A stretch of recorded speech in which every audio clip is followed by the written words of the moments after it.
Justin Rose, I am so excited to be one of the British media welcoming you home this week as a major champion, 2013 US Open champion. Have you got used to it yet? How good does that sound? It does sound great. I mean, I'm not bored of it, absolutely, not at all just yet. But the exciting thing now is obviously the Open Championship and the prospects of doing the double, I suppose. But being at home and just the weather the way it's been and the British sport the way it's going right now, there's definitely a buzz about the place, and it's just been really nice to bring that lovely big trophy home and sort of really share it with good friends and family. You mentioned British sport. You were in the Royal Box to watch Andy Murray win his first Wimbledon as well. What kind of a moment was that? That was brilliant, absolutely. Obviously, just sitting there with sporting royalty and film stars, it was kind of a bit of a surreal moment. And on a sort of an iconic day to watch Andy sort of break the curse and be the first British male to win that for a long time. It was amazing. Obviously, the whole country was rooting for him, and whole of the UK, obviously. And yeah, it was the final to go to, and I'm just glad that I was lucky enough to be there.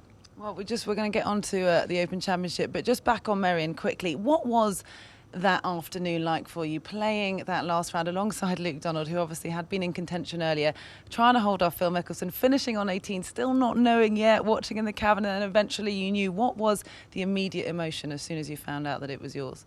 It sounds weird, but it just felt so right.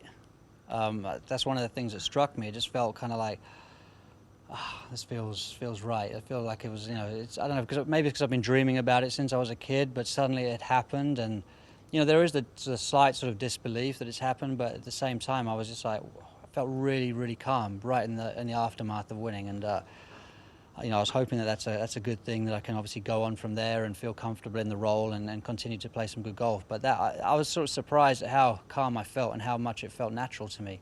And now you arrived at your home major championship, the Open. Here we are at Muirfield as the most recent major champion. It must feel pretty good. It does feel good. I mean, there's no better place to be for a British player than to come back and play the Open.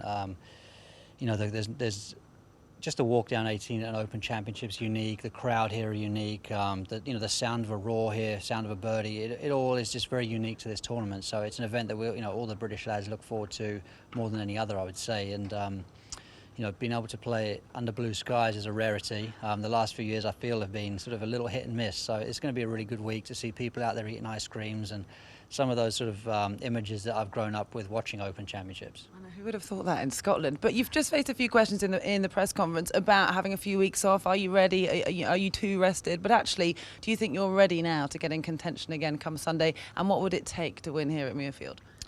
Well, I mean, that is a little bit of the unknown. I haven't really ever taken 3 weeks off before. I mean, I'm hoping it's the right decision. I know it's the right decision if I get myself into contention. That's what you need to make a decision based upon. So I have a lot of hard work ahead of me the next few days to get to that point, but looking forward to the challenge. And yeah, I mean, I feel like my preparation has, I've always been on the catch-up side, but I feel like hopefully tomorrow morning I'll be ready and raring to go.